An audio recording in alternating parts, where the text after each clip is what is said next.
Welcome back, viewers, to another episode of Bishop's DIY Auto Repair. If you clicked on this video, then chances are you're looking to replace your power steering rack. Well, you're in luck, because that's exactly what I'm going to show you how to do today. But hey, before we get started, go ahead and make sure you hit that subscribe button down below so you never miss another one of my repair videos. And also hit that like button, because it really helps out with the YouTube algorithm. In case you're wondering, we're working on a 2006 Honda Accord 4-cylinder 2.4 liter with the EX trim model. This also applies to years 2003 to 2007. I've already got jacked up. The next step is we need to remove the tires.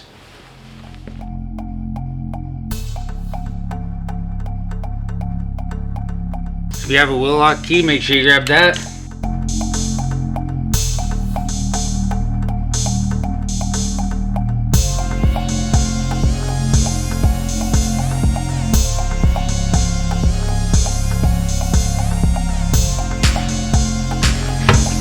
Make sure your steering wheel is straight. You don't want to damage the clock spring inside. Make sure that's completely straight. Alright, so first thing we're going to do is come under here and disconnect the power steering rack from the steering wheel. We're going to pull this plastic cover off. It just snaps off. Also make sure your steering wheel is in place. You might need to turn it just a little bit to get access to these bolts. Have it straight. Should be just 10 millimeter, so we're going to do that. And you can also pull the carpet back as well, so we're going to get back in here to these bolts. We want to take off this bolt down here. Alright, I'm going to finish getting this bolt out. I'll show you what to do next. Alright guys, once you get that one 10 millimeter bolt out, you can just lift this off of there. Make sure your steering wheel stays straight, just like so. Okay, next we're going to go ahead and take our pliers and we're going to remove our cotter pin.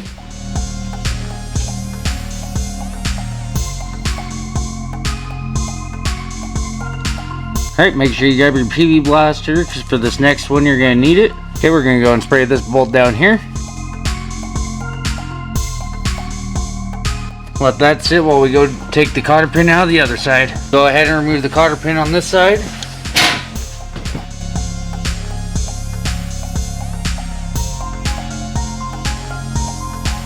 Alrighty, and there it is.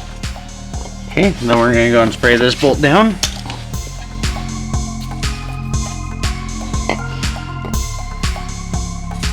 We're going to go and break this free.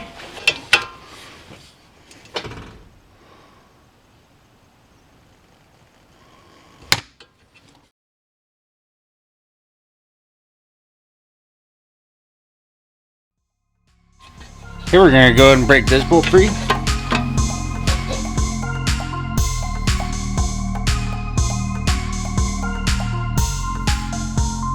Okay, for this portion we just want to hit right here. It looks like there's a little lump, so we want to hit right there and it should just pop out of there.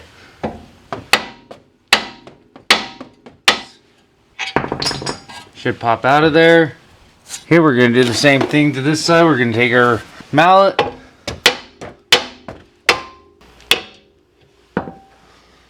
Okay, we got this heat shield underneath. We've got a bolt there that we got to get out. There's a bolt up there. And there's a bolt right up there. We're going to go and start with this one. They're going to be 10 millimeter. And go and break that one free. Okay, go and break that bolt free. And then we're going to break this top bolt free for the heat shield. Okay, then we're going to come up top. And we're just going to pull this right on out. Pull out the heat shield. Alrighty, so we got this bracket over on the passenger side that goes over the rack and pinion. We'll need to take out that bolt there. There's also one back here behind it we'll have to get out. Kind of hard to see. Okay, so that's how I got my ratchet down in there. I'm going to break this bolt free.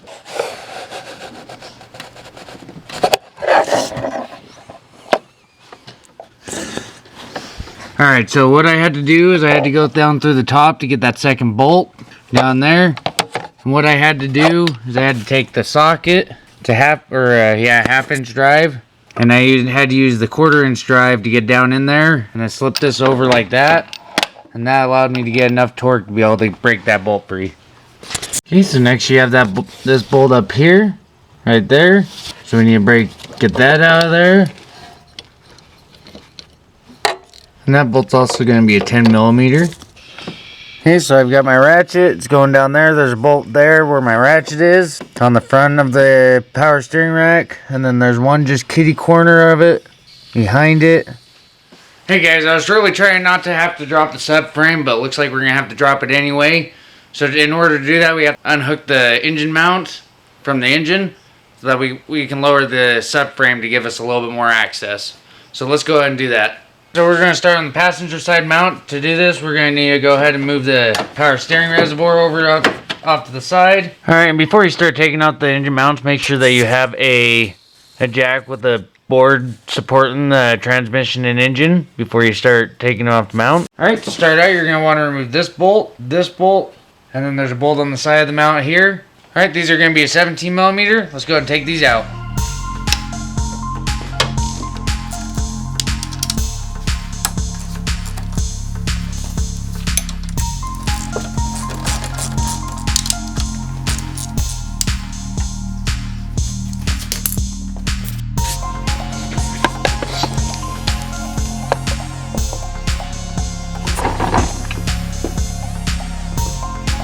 Okay, now we're going to take out this bolt on the side here.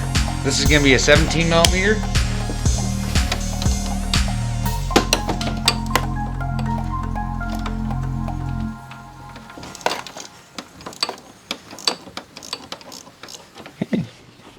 Then you can just move that bracket off to the side there. Okay, so now we got a bolt right over here. That's going to be a 17 millimeter.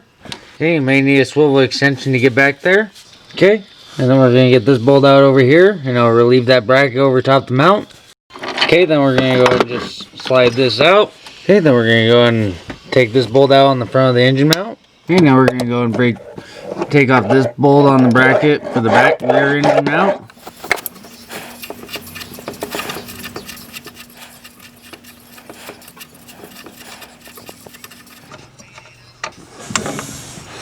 Then we're going to come over to the driver's side and break the bolt on the bracket loose. And these are 17 millimeters, by the way.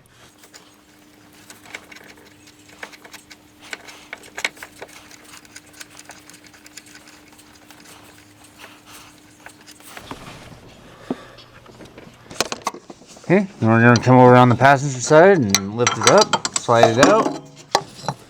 Okay, then we're going to go behind the engine mount and break that loose. Go and take it out.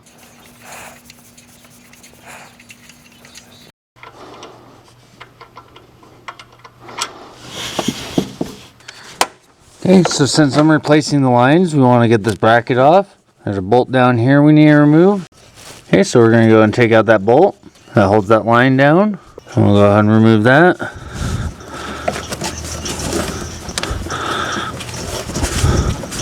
So make sure you disconnect your pressure sensor. It just has a tab on the top. Just go and push that in and it'll slide off. Go and disconnect your battery. Safety precautions. Alright, and then we just got this one bracket here. Hold on by this one bolt. Need to remove. Okay, so go ahead and remove this bolt and the bracket. Alrighty, so we're under the vehicle. We're going to take out this bolt for the transmission mounts. This one, and this one. They're actually nuts. So we need to get those out. And I'll show you what to do.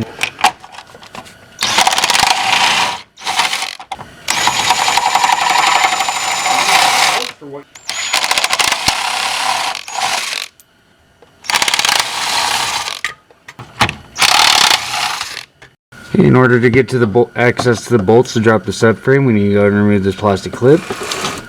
Use a screwdriver like I'm using. Okay, now we need to take out this bolt, and then there's going to be a bolt back over here. There's going to be a bolt back over there.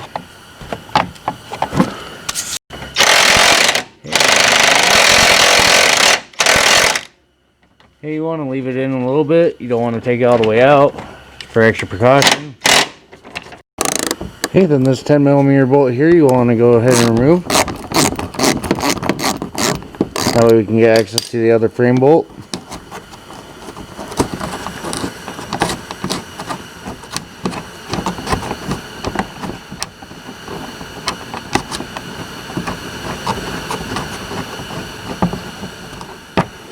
Okay, and then go ahead and remove this clip. Okay, and then we're going to go ahead and take out this, loosen this bolt.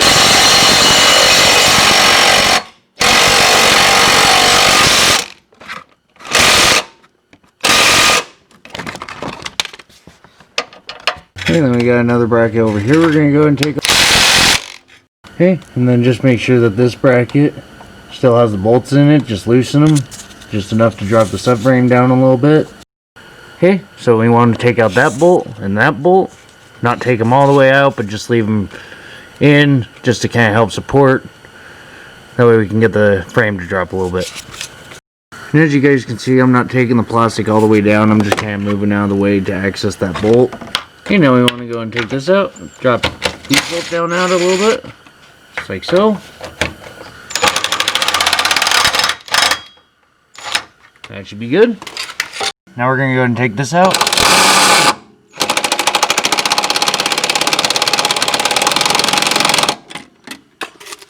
Alright, so there is our old power steering rack. As you can see, it was leaking quite bad around there. Has been for quite a while. And there is our brand new one. Just go ahead and throw this in. Sorry I wasn't able to show you guys the process of getting it out. Took 2 people. It's quite the pain, so I would recommend having the second person when you take this out. Okay, let's go ahead and get this in.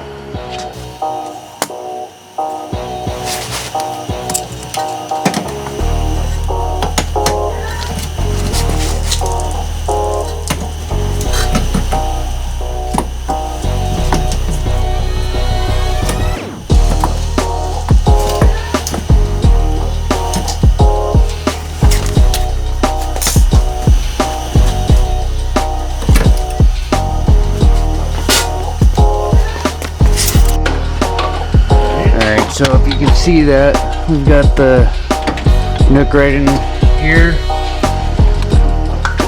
We're going to slide it in.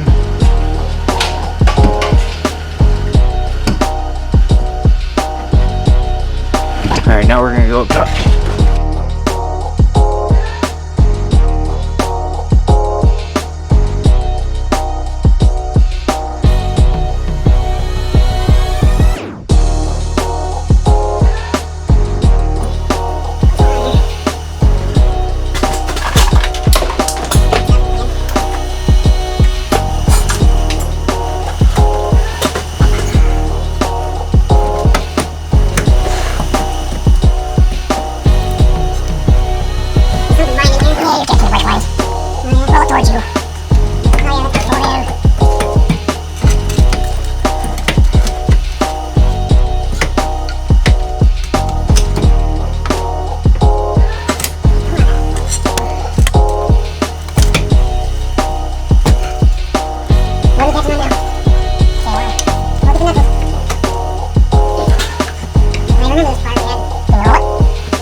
Okay, will it roll for you?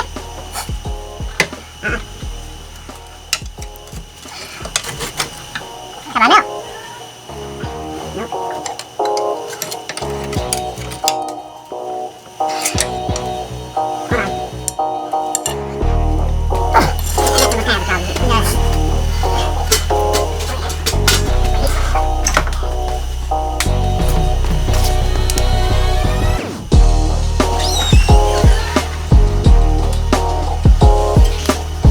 You're getting closer. Wiggle it around. Oh, I'm doing out here. Trying to push that subframe down. Yeah, go ahead and try to get down a little bit. Yeah, I'll use my leg. There we go. Slide in. Then push it from this side. There we go. Just get that.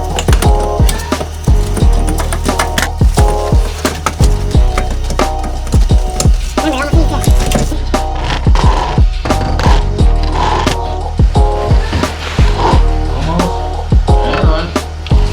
Go.